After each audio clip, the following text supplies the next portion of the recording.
Good morning students. आज हम लोग प्रत्यास्था चैप्टर में आगे देखेंगे। ठीक है, आज हम लोग यंग प्रत्यास्था गुणांक के बारे में जानेंगे। ठीक है, प्रत्यास्था गुणांक क्या होता है इसके बारे में जानेंगे, है ना जी। तो प्रत्यास्था गुणांक प्रतिबल तथा विकृति के अनुपात को ही कहते हैं प्रत्यास्था गुणांक। ठीक है, उसमें आता है यंग प्रत्यास्था गुणांक, यानी यंग प्रत्यास्था गुणांक अगर कोई वस्तु है, अगर उसकी लंबाई में कोई परिवर्तन हो रहा है तो उसको हम लोग यंग प्रत्यास्था गुणांक के नाम से जानेंगे। ठीक है, जैसे इसकी परिभाषा को हम लोग देख रहे हैं। ठीक है, प्रत्यास्थ सीमा के अंदर अनुदैर्ध्य प्रतिबल तथा अनुदैर्ध्य विकृति के अनुपात को वस्तु के पदार्थ का यंग प्रत्यास्था गुणांक कहते हैं। ठीक है, जैसे इसे हम लोग गामा से भी सूचित करते हैं। जैसे लंबाई वाला कोई वस्तु हो, ठीक है, तार हो, मतलब वैसा वस्तु जिसमें लंबाई में क्या हो, लंबाई में परिवर्तन हो, लंबाई में विकृति हो। ठीक है, वैसा वस्तु जिस पर हम कोई प्रतिबल लगाते हैं और उसके लंबाई में क्या होता है, वृद्धि हो, उन्हीं को अनुपात को हम लोग यंग प्रत्यास्था गुणांक के नाम से जानते हैं।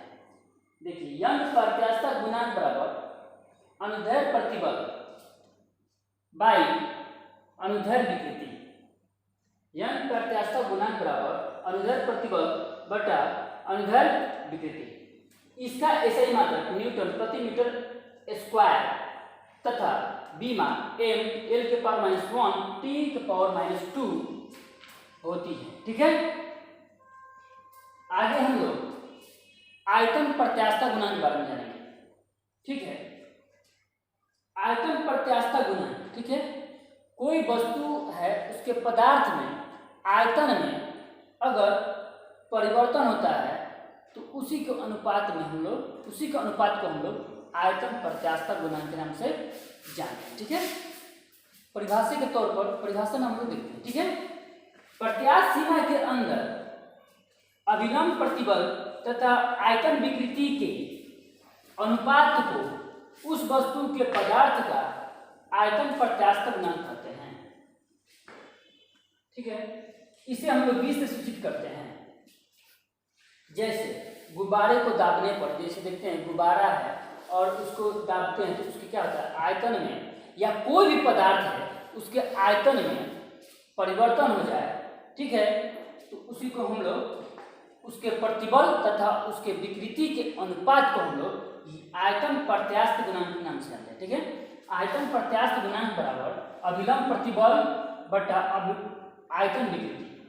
आयतन प्रत्यास्थ गुणांक बराबर अभिलंब प्रतिबल बाई आयतन विकृति। ठीक है, इसका ऐसा ही मात्रक न्यूटन प्रति मीटर स्क्वायर तथा बीमा m l के पावर -1 t के पावर -2 होता है।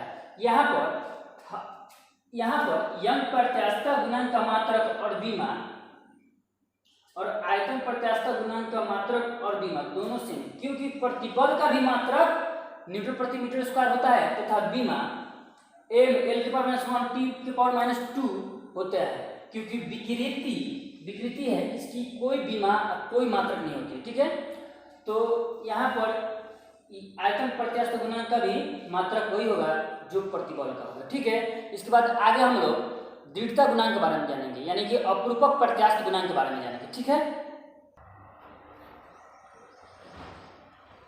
आगे हम लोग अपरूपक प्रत्यास्थ गुणांक या दृढ़ता गुणांक के बारे में जानेंगे। ठीक है, अपरूपक के बारे में आपको बताए थे हम कि कोई भी वस्तु है उसके आकृति के बारे में, ठीक है, जानेंगे। ठीक है, तो अपरूपक प्रत्यास्था गुणांक या उसे दृढ़ता गुणांक भी कहते हैं। ठीक है, उसकी परिभाषा, अगर कोई वस्तु है और उसके पदार्थ में अपरूपक प्रतिबल तथा अपरूपक विकृति के अनुपात को दृढ़ता गुणांक कहते हैं। ठीक है, कोई भी वस्तु हो अगर उसके आकृति में, उसके पदार्थ के आकृति में परिवर्तन होता है ना, तो उसके अपरूपक प्रतिबल तथा अपरूपक विकृति के अनुपात को हम लोग दृढ़ता गुणांक के नाम से जानते हैं।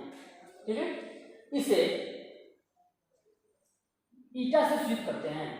जैसे कोई ठोस वस्तु, ये सिर्फ दृढ़ता गुणांक केवल ठोस वस्तु पर ही लागू होता है, ठीक है। दृढ़ता गुणांक बराबर अपरूपक प्रतिबल तथा अपरूपक विकृति, यानी कि कोई वस्तु है और उसके प्रतिबल, कोई ठोस वस्तु है और उसके प्रतिबल तथा विकृति के अनुपात को दृढ़ता गुणांक के नाम से जानते हैं। इसका ऐसा ही मात्रक मीटर प्रति मीटर स्क्वायर तथा बीमा m l के पावर -1 t के पावर -2 होती है, ठीक है।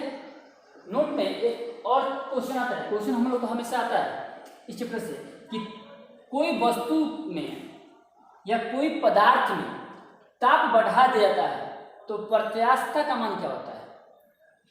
तो प्रत्यास्थता का मान घट जाता है, ठीक है। हम यूँ कहते हैं कि अगर कोई वस्तु में ताप बढ़ रहा है तो प्रत्यास्थता घटेगा, यानी तापमान बढ़ेगा तो प्रत्यास्थता का मान कम होगा। ये क्वेश्चन आते हैं और आए भी हैं, ठीक है। अब आगे पढ़ते हैं, एक नियम आता है, एक अनुपात आता है, पाइसन का अनुपात, ठीक है। किसी प्रत्यास्थ पदार्थ के पार्श्विक विकृति और अनुदैर्ध्य विकृति के अनुपात को पाइसन का अनुपात कहते हैं। इसे सिग्मा से सूचित करते हैं। पाइसन का अनुपात बराबर पार्श्विक विकृति बटा अनुदैर्ध्य विकृति होती है। इसका मान 0 से 0.5 के बीच होता है और ये सिर्फ ठोस में, ये गुण सिर्फ ठोस में होता है, ठोस पदार्थ में होता है और ना ही इसकी कोई मात्रक होती है और ना ही इसकी कोई सीमा होती है, ठीक है। अब हम लोग का प्रत्यास्थ चैप्टर यहीं पर समाप्त होता है। पढ़ने के लिए तो बहुत सारी चीज़ें इंटर लेवल का, हायर लेवल का है, लेकिन हम लोग को इतना ही पढ़ना है, इतना ही बारे में जानकारी लेना है, ठीक है। और इतना ही से ही क्वेश्चन हम लोग को आते हैं, ठीक है। आगे हम लोग अगले क्लास में इसके कुछ क्वेश्चन हैं जो पूछे जा चुके हैं आपको, उनके बारे में हम बताएंगे, ठीक है।